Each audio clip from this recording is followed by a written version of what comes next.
One last time, I have to see this ground. It's beautiful now, as if nothing had happened here.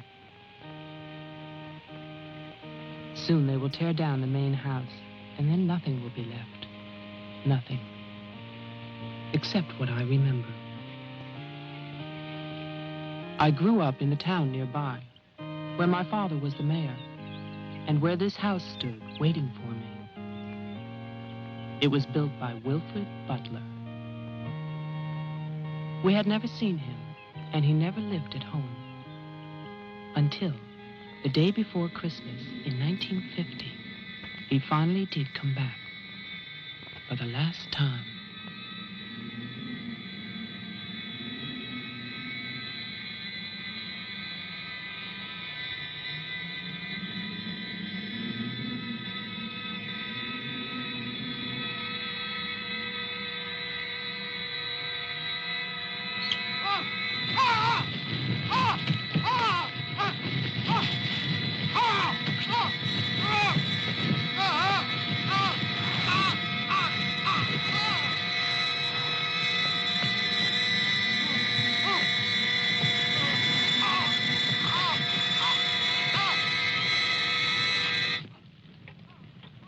All of us believed that his death was an accident. No one knew that another person had come to Butler House that Christmas.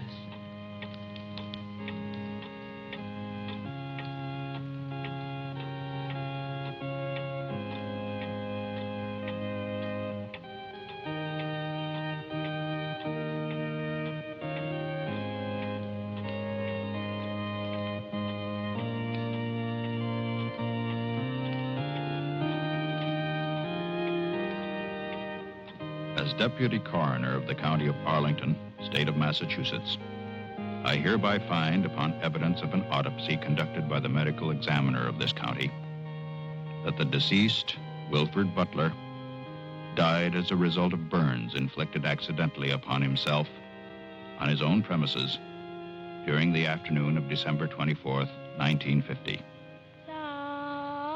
No further inquiry shall be held over the body of the deceased, and this inquest is officially closed.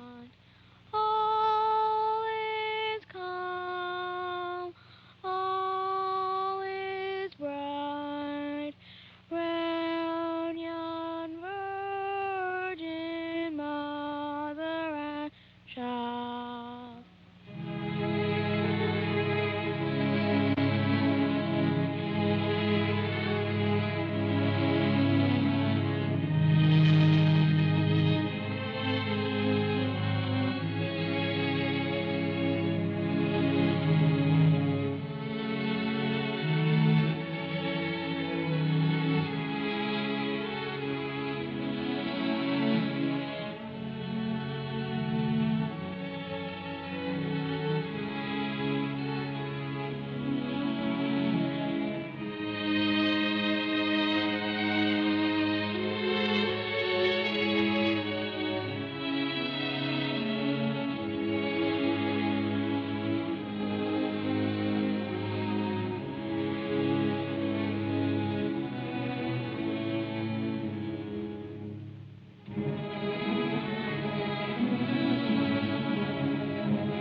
After the coroner's inquest, on New Year's Day, they buried Wilfred Butler. There was no one there to mourn him. It was the funeral of a stranger.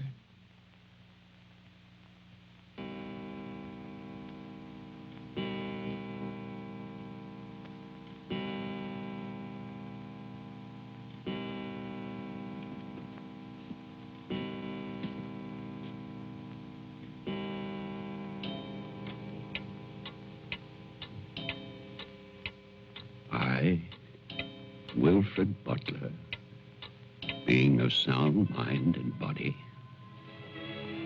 at least what the world considers sound, do hereby leave my house and its grounds and all personal effects within that house to my only surviving relation, my grandson, Geoffrey Butler. And I solemnly charge him with one duty. Let him leave the house as I left it, standing untouched to remind the world of its inhumanity and cruelty.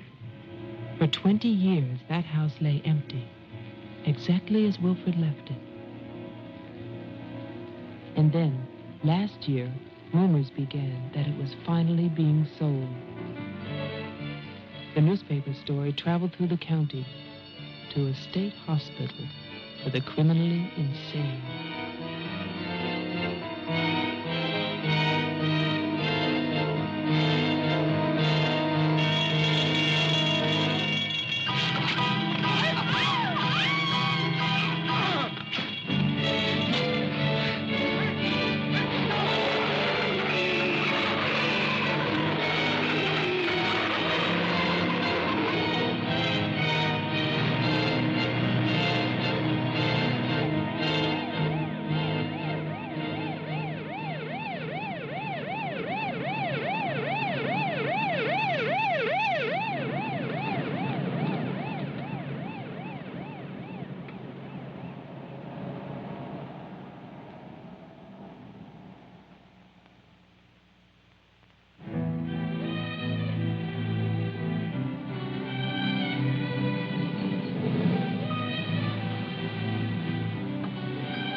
The man who came to sell the house had never seen it.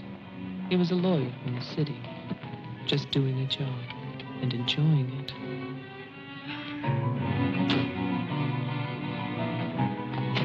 Stop and look serious, please.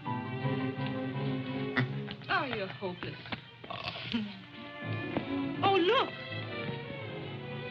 Hey, wait, where you going now? The mayor's gonna have a fit here. One more shot. Come on. Stay there.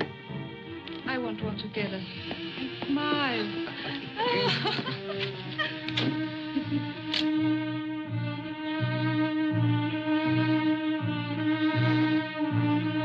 For all the news as it happens, stay tuned to WLIX, your voice of the Northeast. This is Roger Fowler with local stories. First, today's headlines. A warehouse fire still rages in Elizabeth. Police suspect arson. That escaped inmate at Margaretville State Hospital still at large, still hunted by state police. And over in Roxbury, the city passes a controversial housing code.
Well, didn't I tell you? It's beautiful. Can we see the rest of it? Honey, that was it. I think the mayor's waiting for me. My love is such an important man. Right. Laura always says that. Darling, What? Don't be long. Honey, if you get bored, just look at the view. Sooner or later, that viaduct's gonna take us back home.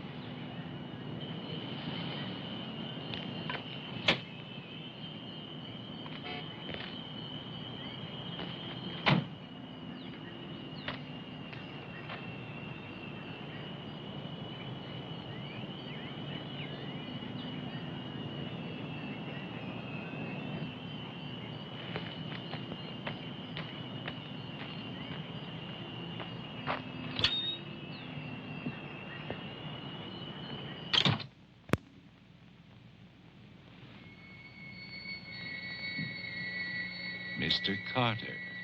Mr. Mayor.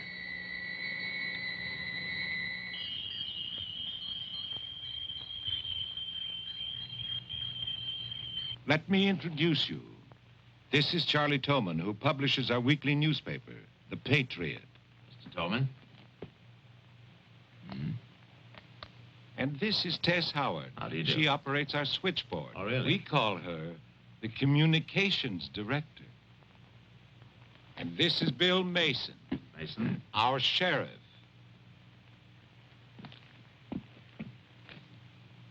Won't you sit there, Mr. Carter, at the head of the table?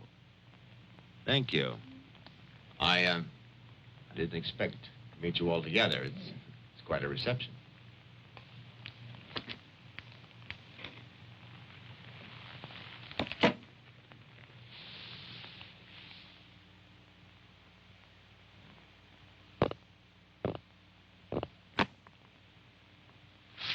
All right, let's begin. As you know, I've been retained by Jeffrey Butler. The matter concerns the house that he inherited from his grandfather, Wilfred Butler. Go on, Mr. Carter. I believe that you offered to buy the house from my client. Offered. We begged him. We wrote letters That's and we... enough, Tess. Well, it's true. Trouble. There's always trouble. I can sympathize. I spent the last 20 years and more driving people away from there. Prowlers, burglars, kids, they're the worst. Chasing for nothing because of that will. That dribble about humanity. No. Inhumanity. What the hell is that, huh? Yes, well, he was a bitter man. Hate. It must have been very hard. It must have been hate.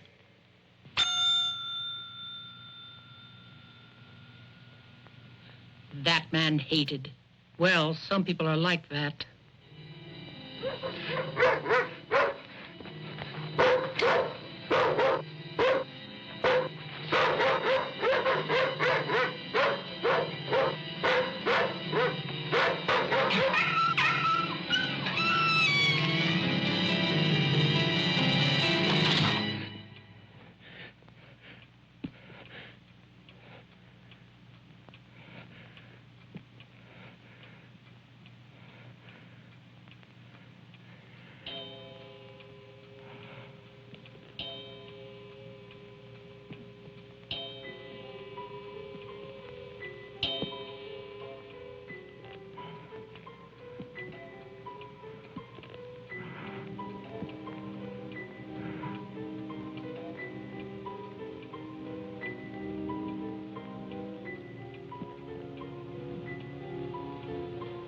The question is, well, do you still want the house?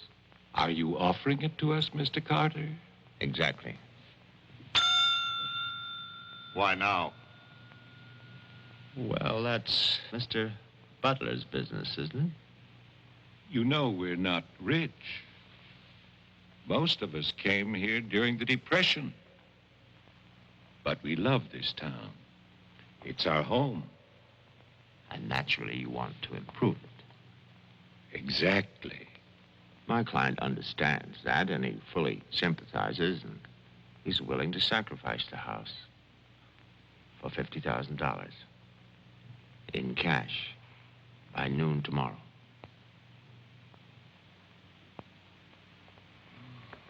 That's an awful lot of cash. It's also an awfully good bargain. You could go to Wilton. You could go now to the bank. Am I clearly understood? All that cash. Perfect. I'll wait for your answer till tomorrow. You're spending the night here? Yes, May I ask where? at the Butler House. We could put you up at the motel as our guest. No, the house is fine. The Paradise Motel. That's very kind of you, but I'm meeting Mr. Butler about some personal items. You'll want a phone. I can reconnect the line. Don't trouble, please. No trouble. You'll need a phone. Don't want to be stuck out there.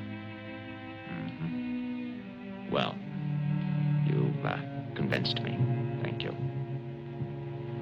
By the way, have you known Mr. Butler a long time? No, I've never met him. He called me and asked me if I'd handle this for him. I said yes. He had the key delivered to my office. Mr. Mayor, Sheriff, Mr. Tolman, Miss Howard, see you all tomorrow. In fact, I'm looking forward to it.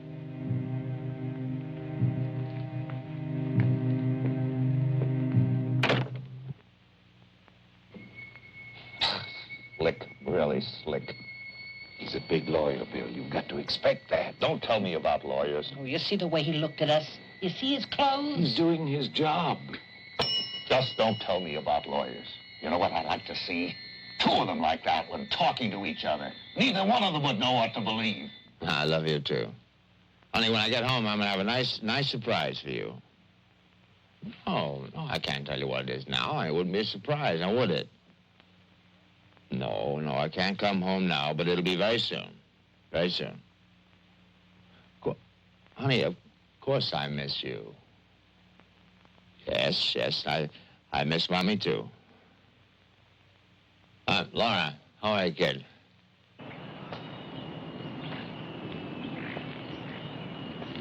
So I'll call tomorrow. No, I want to call. I want to talk to Jenny. Yeah, well, as a matter of fact, I'm having a fine time.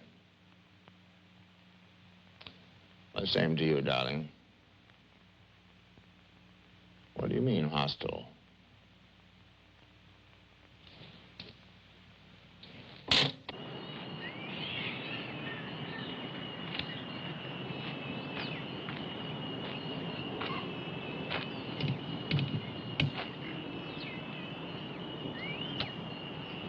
I was wondering, if we get it, what then? Tear it down. Okay.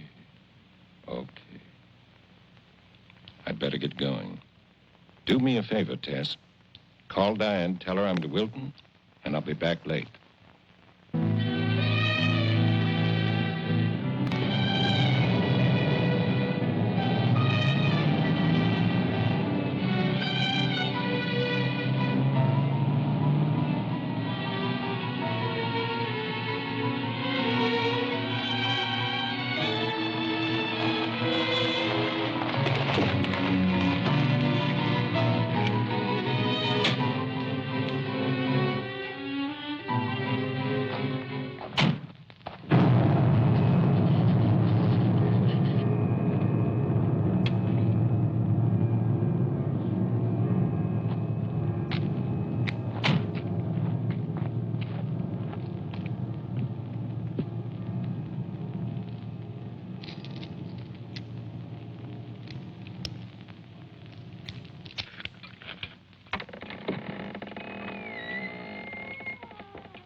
It's fantastic, isn't it?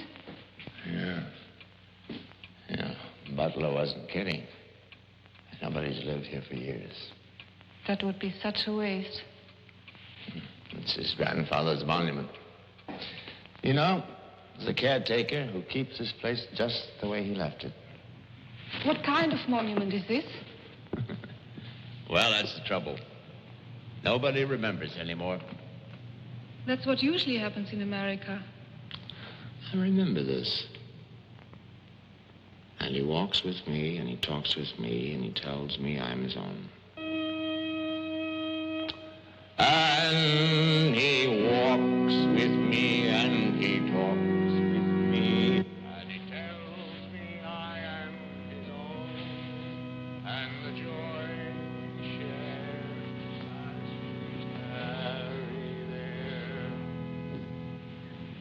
You're not serious. I used to hear that at funerals. At funerals?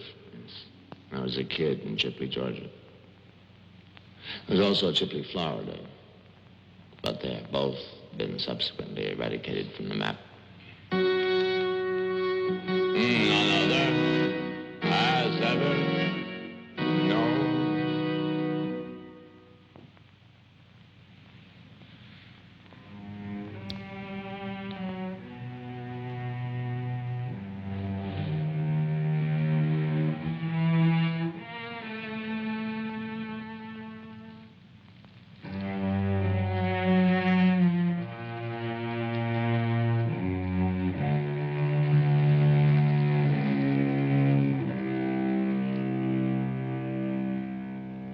The only thing open was a delicatessen, so I brought you pastrami, salami, potato salad, macaroni, everything you like.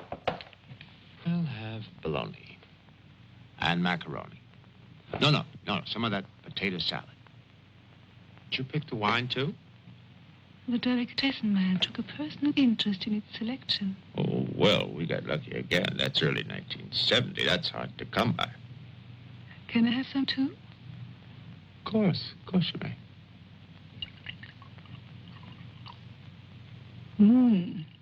Thank you.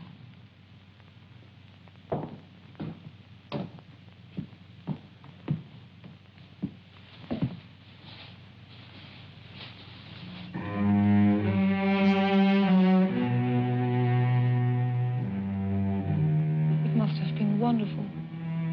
What? The people who lived here. They must have had a wonderful life. Well, I hope they did. Wilfred Butler must have believed in something. Look at that stone fireplace. Parquet floor. The mahogany. This table. And you probably think this place is made of wood, right? Well, Wrong. You know what his grandson told me? Underneath that wood, there's 2 feet of stone.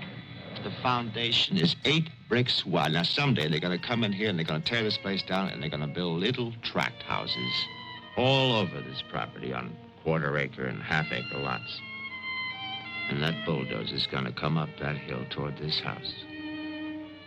And it's going to get the surprise of its life. They built a kingdom out here. Only nobody's left. no. Butler has a grandson. No. He's probably like the rest of us. Wants money.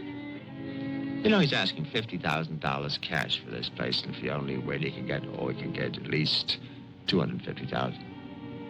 But he won't take his time. So he'll get screwed.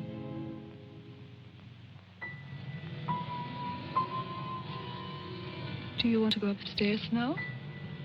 Soon. You know, one of the great pleasures in life is the pleasure of anticipating pleasure. Isn't it? We are very close now, aren't we? Sure, honey. Very close.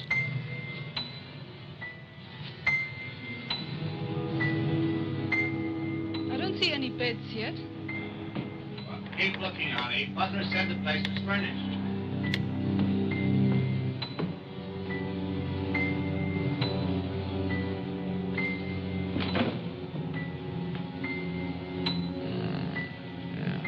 It's furnished.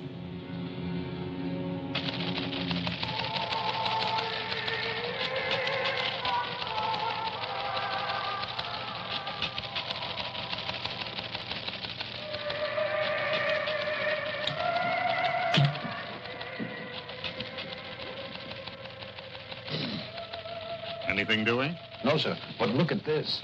More football, huh? Look how they smeared that quarterback. Look at his arm. Got no time now. No test. How about that telephone up at the Butler house? Is it working? Well, try it now. I'll wait.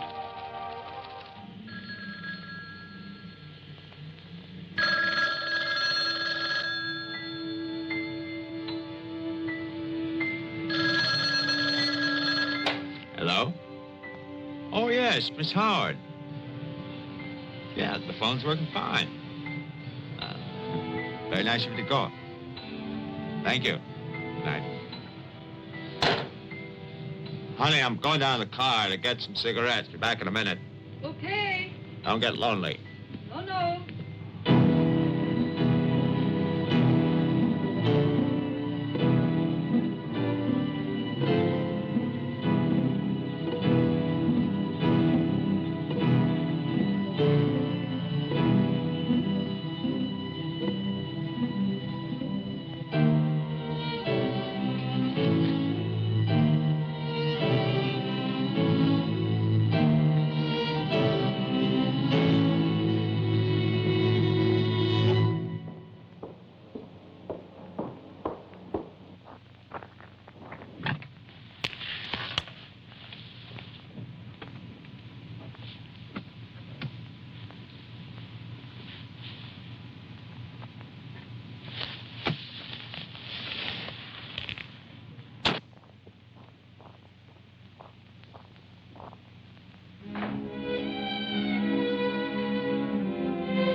Did you get your cigarettes? Yes, I did.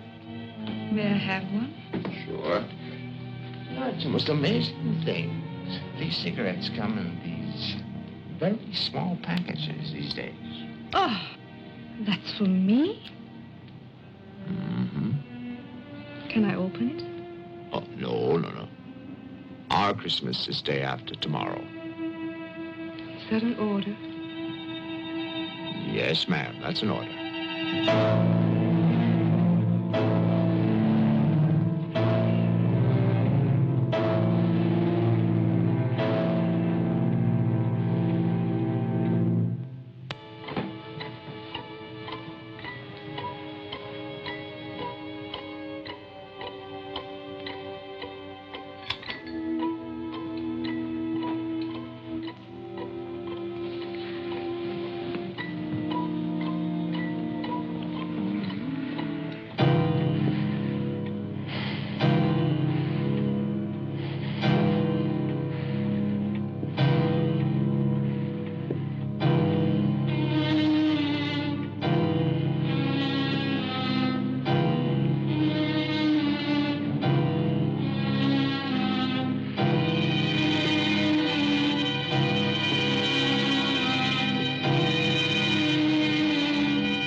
Sheriff Mason. Bill, someone's calling from Butler House. Okay, put him on. Go ahead now. Mr. Carter? I'm not Carter. Who is this? The honor. Butler. I'm worried, Sheriff. Carter's not here. Speak up, I can't hear you. I can't. I'm sick. Can you come here? What is it? What's wrong? His car's here, but he's gone. Won't you come? Okay. Now you stay put in that house. I'll wait for you. Please, hurry. I'm afraid. Now take it easy. I'm coming.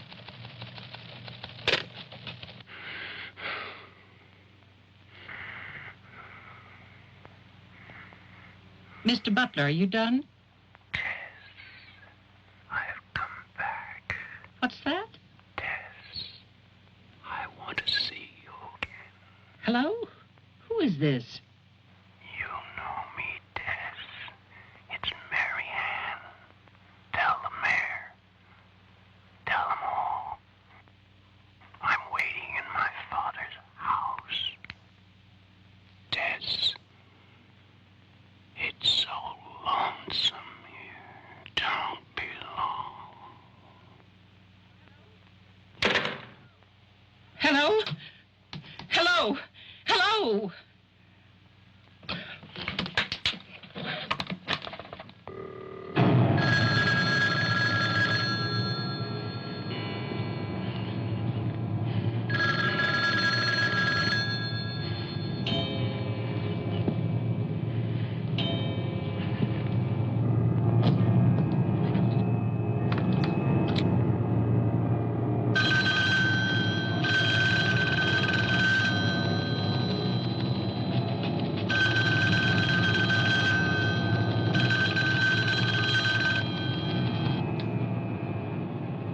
Oh, my God, where is everybody?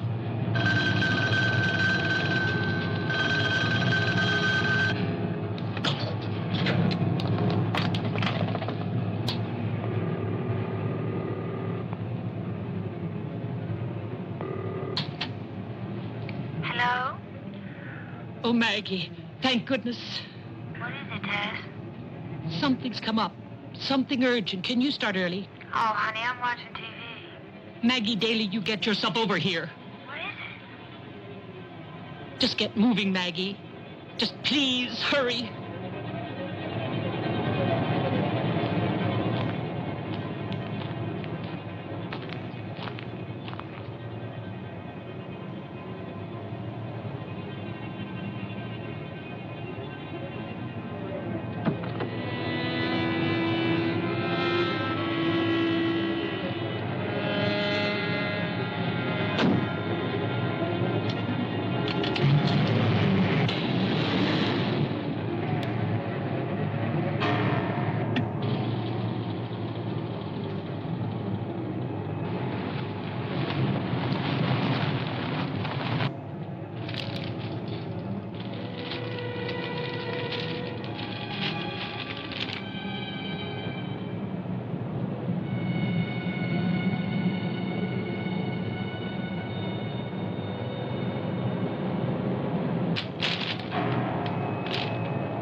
Come in. It's open. Okay, mister, that's far enough. What do you want here? Mayor, Try again. My father's not home. And don't move. you want me to put my hands up? No. Just stay there. What are you staring at? I seem to remember you from the road. That's why I'm holding a gun. You scare me. That makes sense. Thanks. Does everybody carry one here? You can ask the sheriff when he gets here. I'll call him. I'm sorry to disappoint you, but the sheriff's office is empty. How do you know? I was just there. Who are you? Jeffrey Butler. Oh, you're the one who's selling the house. Yes. Have you any ID? Come on. Don't laugh at me. I want your ID. Some maniac escaped from Margaretville.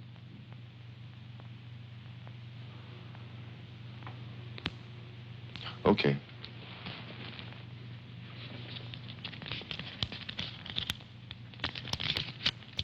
Put it on the table.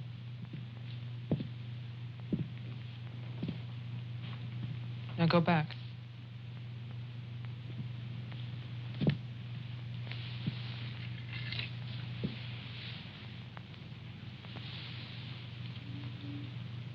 California license.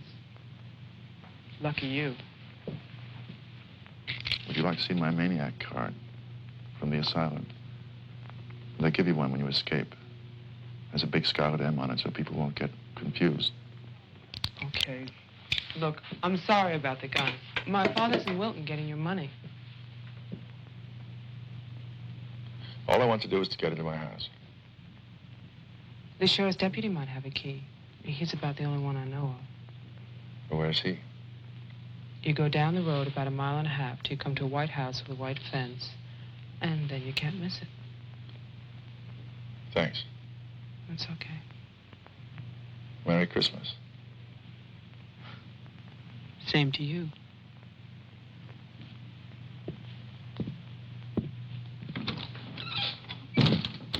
If I don't call back in an hour... What? Call the mayor or Mr. Tone and nobody else. Promise me you'll do that. Well, sure. Mark it down, honey, so you'll have it. Sheriff to 301. I'm heading west on Route 5 to Butler House. You'll hear from me.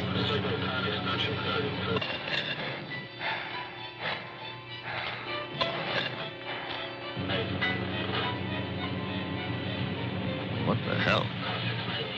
What's that light out there?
Hi. Hi. Did you find the deputy? No, I wasn't there. Oh. I was thinking, isn't your lawyer supposed to be at the house? The door was locked. His car was there, so I borrowed it. You mean you stole a car? Yeah. Keeping it warm. What if he needs it? Let him find me. Who's coming to dinner? Oh, Daddy. We always have dinner every Thursday. Do you want something? No, I ate Paradise Motel. Yeah, I know. It's awful. What about a drink? Yeah. It's Cheap bourbon, but that's a big favorite around here. Do you want ice? No, straight. You look tired. I am tired. Well, here's to a fast dollar. Cheers.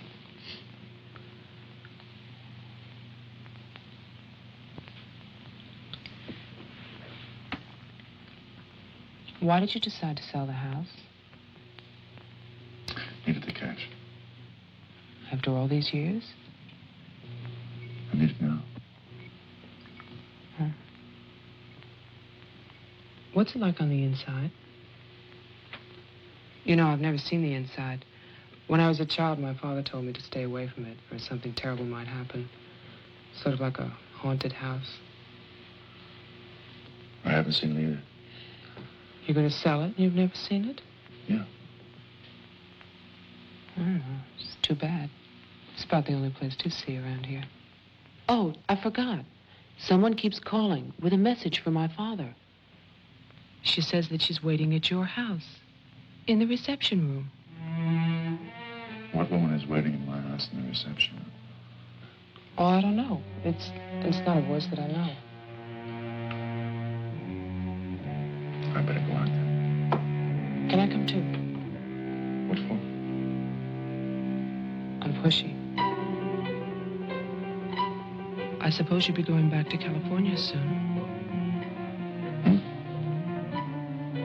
California? You said you lived there, remember? No, I'll be traveling.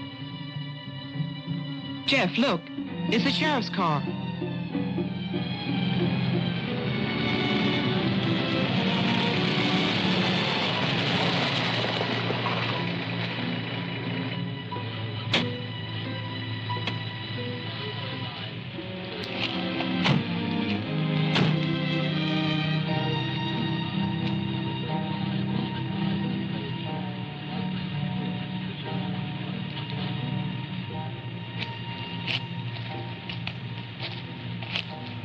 There's a light. Look at that tombstone. Pretty cheerful. Who bears the cross shall wear the crown. Wilfred Butler. My grandfather. Oh.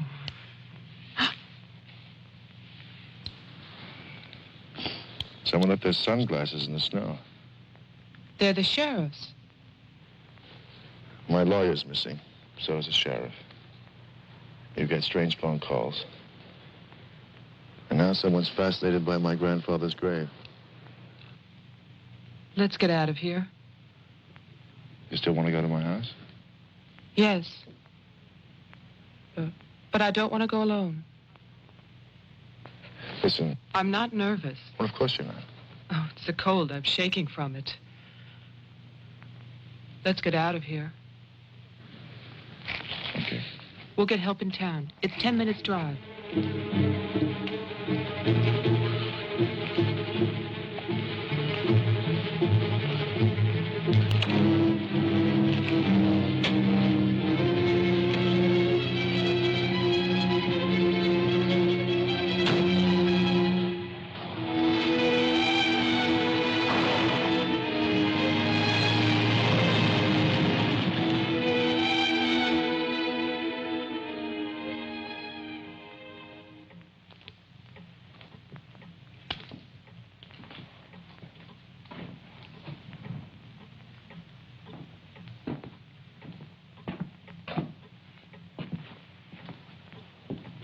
Good night, Mr. Toman.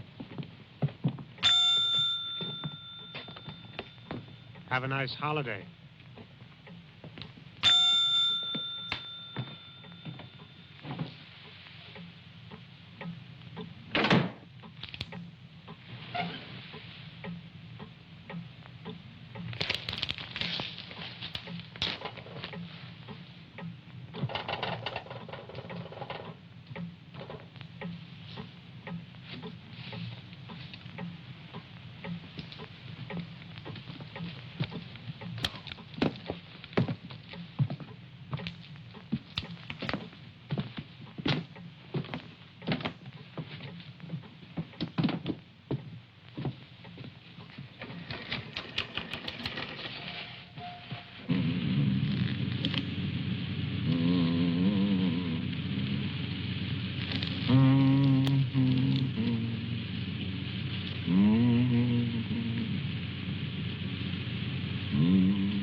Deputy's not here, but Toman is. Who's Toman? Come on, you'll see.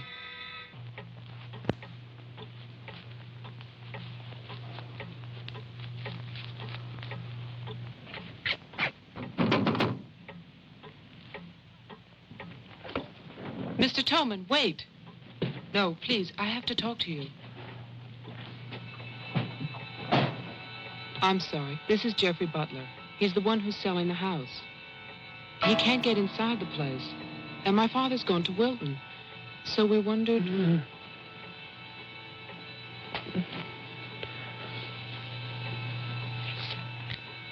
Anything wrong? He'll tell us. Tess has gone to his house. Why would she go there? I don't know. Anyway, she won't get in. You say it's locked. He says she hates the place. Would you like to drive there? Diana could stay here, lock herself in. I need a key.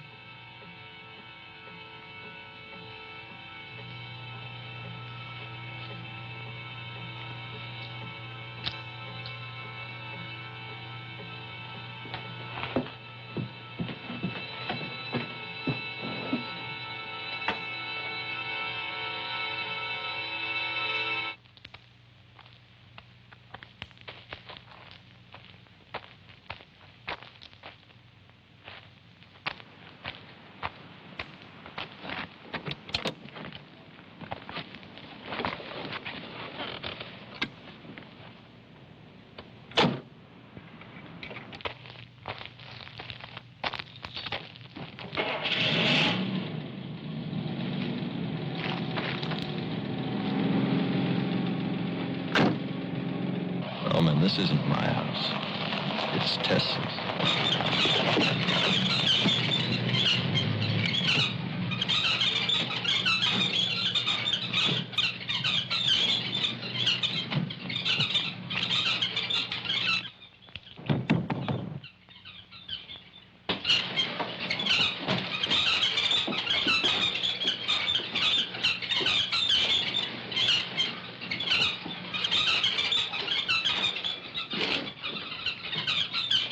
Well, Tess isn't here. Are you satisfied?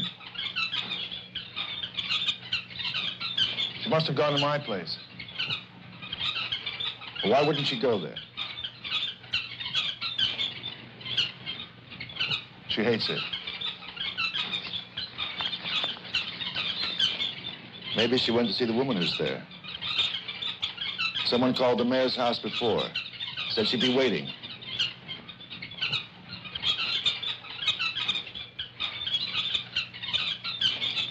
What is it?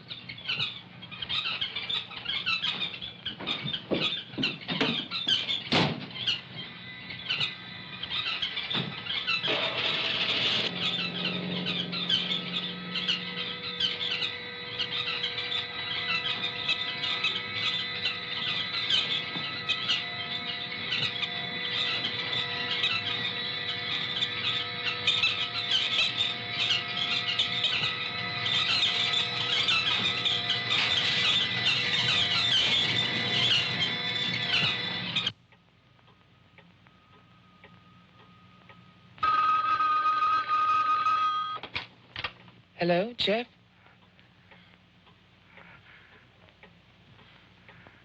Hello? Is anybody there? Who is this? I'm Diane Adams. I spoke to you before. Bring your father to the house. This is Marianne. Tell him I have the diary. I'm waiting. Who are you? He'll know. Christmas Eve, 1935. Hello? Hello?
Sheriff, I saw your car.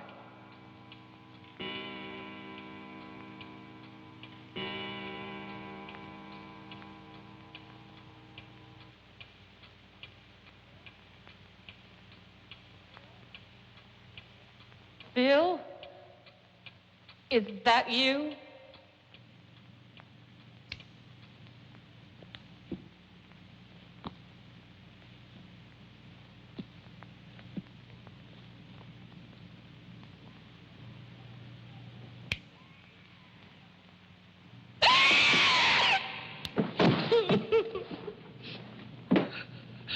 Tess, you can't see me, but I can see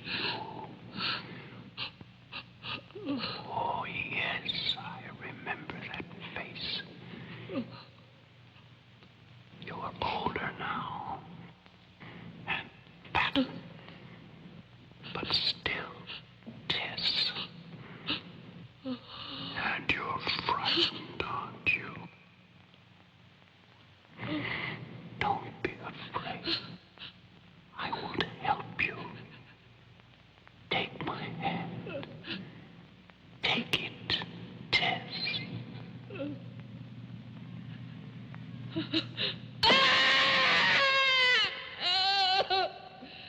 1920. The person on the telephone said 1935, Christmas Eve. But that's not the beginning. In 1927, Butler House was restored by Wilfred Butler. After that, I find social notes, parties, nothing special. Then, in 1930, Butler's wife, Catherine, dies of tuberculosis. In August 1933, it starts. Wilfred Butler's daughter is cruelly attacked and raped. Her name is Mary Ann, the same name as the caller who left those messages tonight. She's 15 then. On May 2nd, 1934, Mary Ann Butler gives birth to a son, Jeffrey Butler. Jeff. Early in 1935, Butler House is turned over to a Dr. Robinson as an asylum for mental patients. And then Butler goes on to say that he has committed his own daughter. Mary Ann will live at the asylum. There's no end to this story. It's been carefully cut out of all the papers. Why would Toman do that?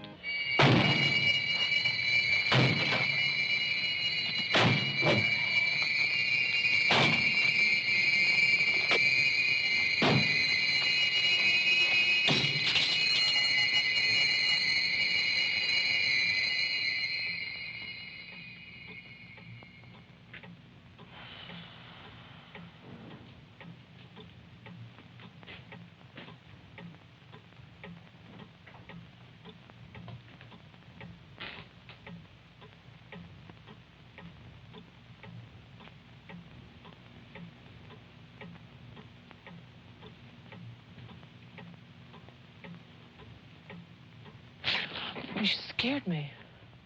Oh, what happened? What happened is, Tess has 40 bird cages. Toman is hysterical. Everybody's at my house but me. It's cold outside, and you forgot to lock the door.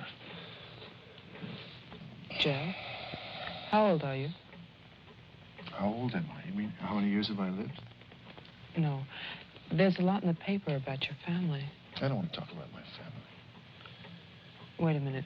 There's a woman calling, and she says her name is Mary Ann. That was your mother's name, wasn't it? My mother died in childbirth. That's when I started traveling.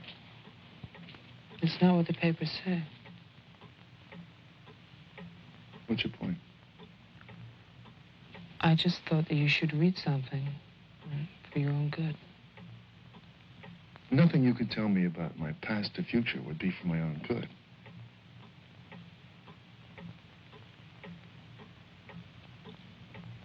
Where is the paper? It's on the table.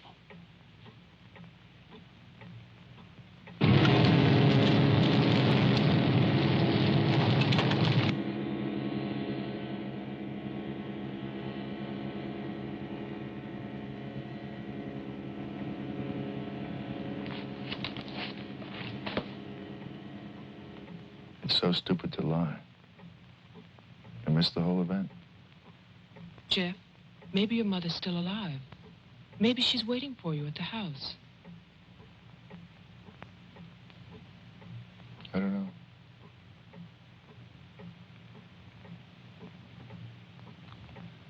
Come on. No more side trips. Let's go out there.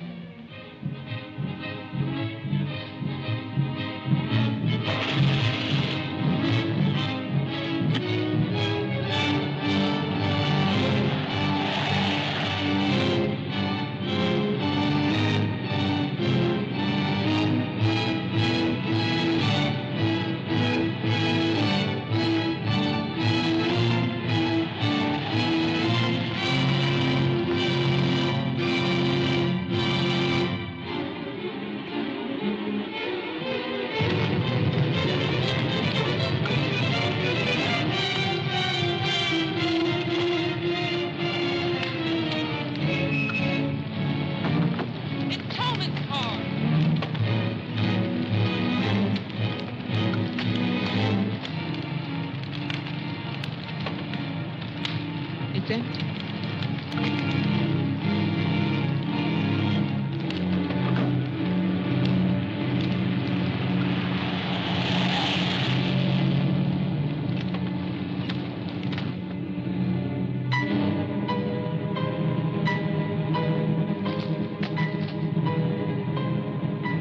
Jeff, look!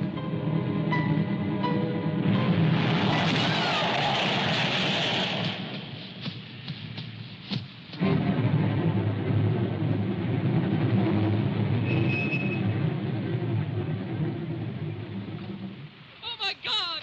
Stay back! It's Toman! Stay back!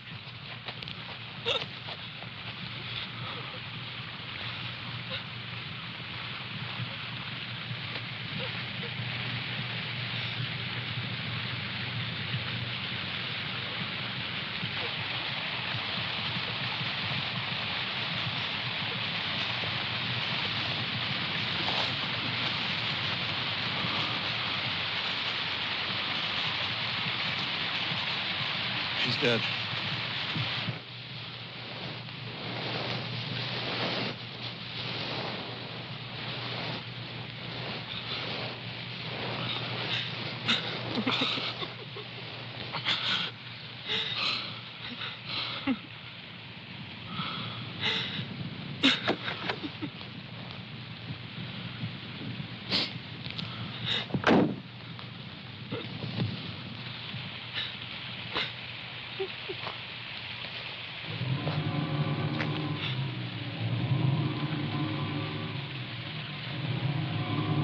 His hands. Somebody cut off his hands. You killed him. You killed Toman. He's asking for help. You killed him. Get in the car.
Butler House.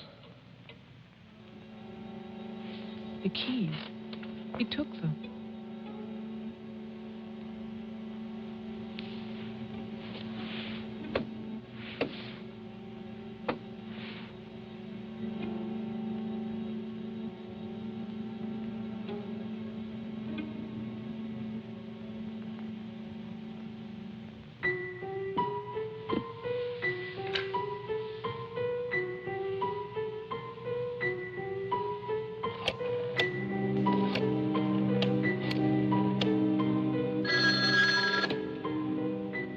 Hello? Hello, Mr. Mayor. Yes, what? This is Marianne Butler. I'm calling from my house. Won't you come over here, Mr. Mayor? We're having a reunion. Everyone's here, even your daughter.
I write this knowing that no one shall ever see it.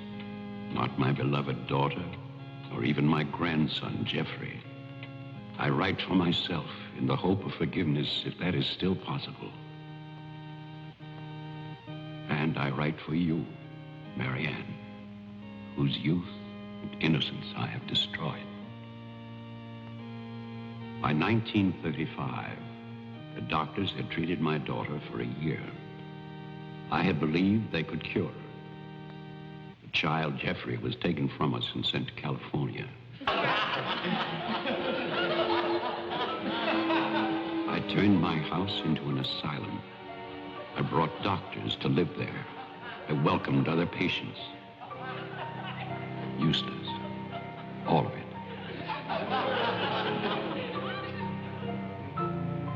I remembered what she had been. There was never a lovelier, happier child.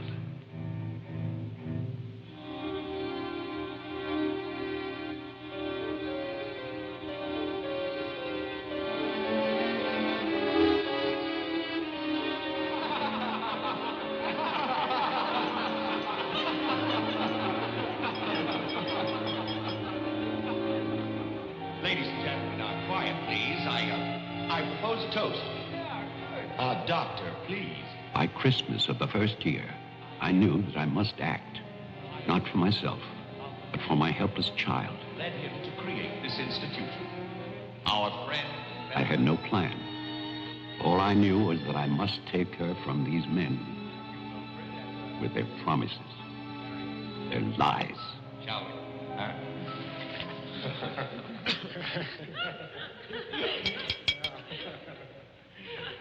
For he's a jolly good fellow, for he's a jolly good fellow, for he's a jolly good fellow, which nobody can deny, which nobody can deny, which nobody can deny, for he's a jolly good fellow, which nobody can deny.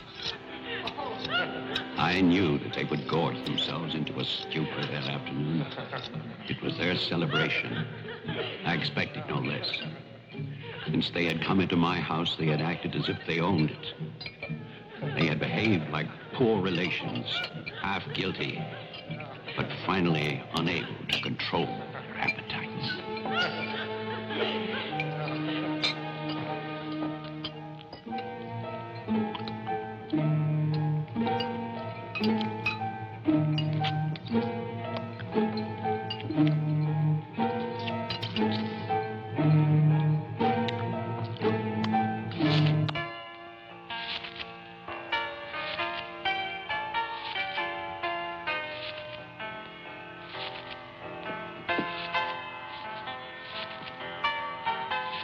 After dinner, they danced and drank as they usually did.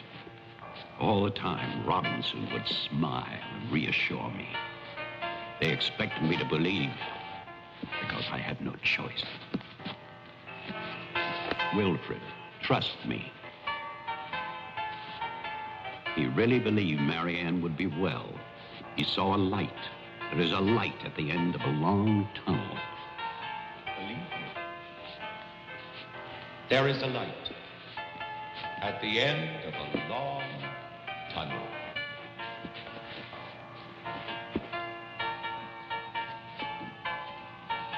Stay here, Doctor. I'll get more champagne. He was ready. I knew it. Drunk and fat and full of his own importance. I left then.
My cruelty to Marianne was inhuman. I know that. I had loved her. I had fathered our child, Jeffrey. I had brought her to this. But I swear that on that afternoon, all I wanted was to save my child.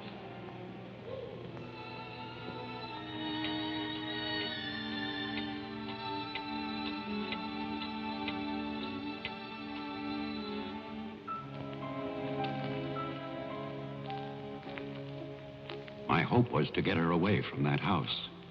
But also, I wanted to set free those other wretches who had so long been abused by the doctors.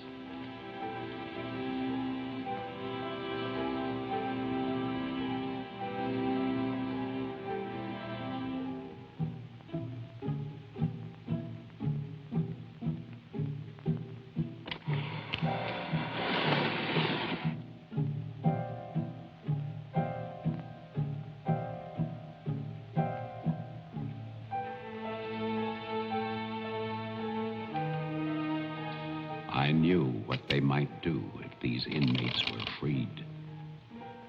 And this is my guilt. I knew. And still, I freed them.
After the inmates started for their house, I went to get our car to take Marianne away. I do not know exactly when she slipped away from me. I assume that when they saw her in the dining room, the inmates believed her to be part of that household which they hated. And so, they killed her. Later, there was a celebration. And then most of the inmates fled. I don't know where. But I shall never forget what they did to my child. Since that Christmas, I have lived in prisons and asylums. Lived anonymously, as an animal. I have wandered in bitterness until all seasons have become as one. And that is a season of vengeance.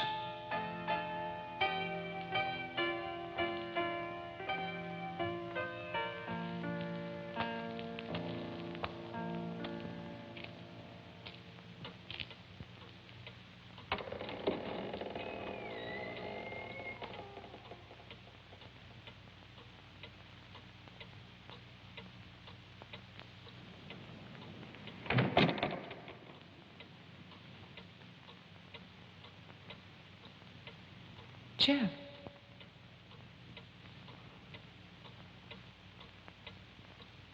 Jeff. Wilfred Butler is still alive.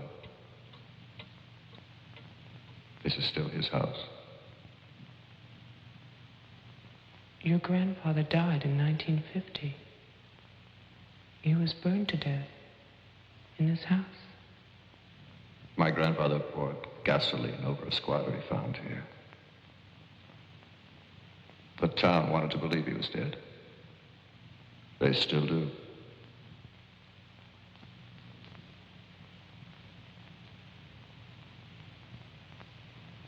This house was an asylum. There was a massacre by the inmates.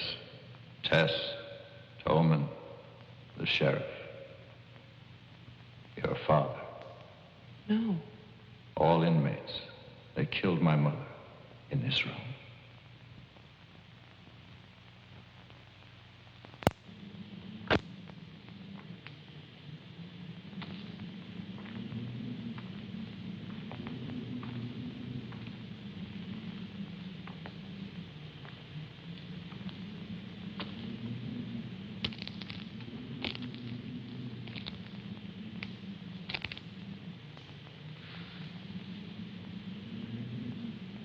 Who's that? Who's there?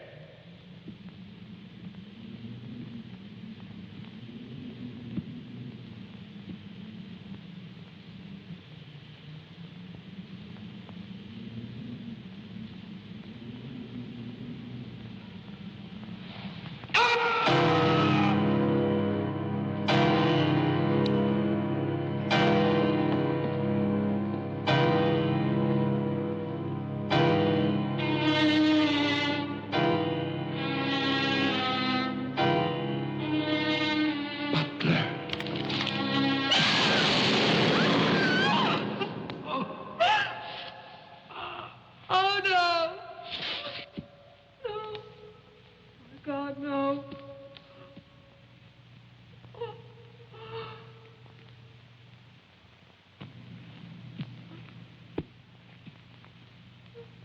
Daddy? Daddy?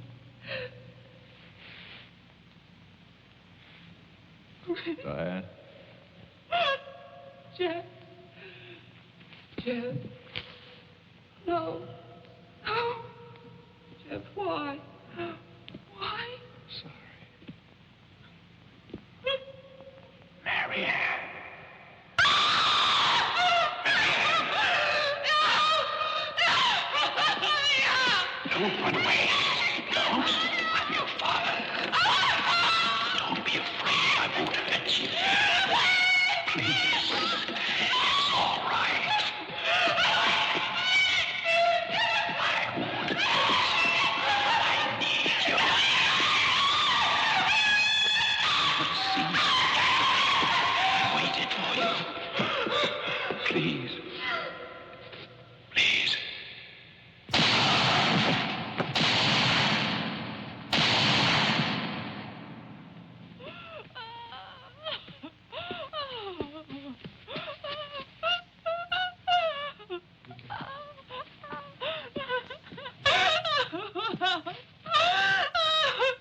I spent that night weeping. By morning, there were no more tears.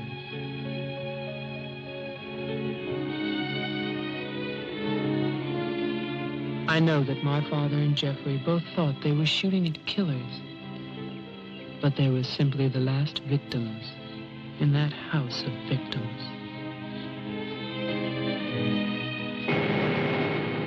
And now, a year later, they will tear down Wilfred Butler's monument. But they can never destroy my memories of what happened here.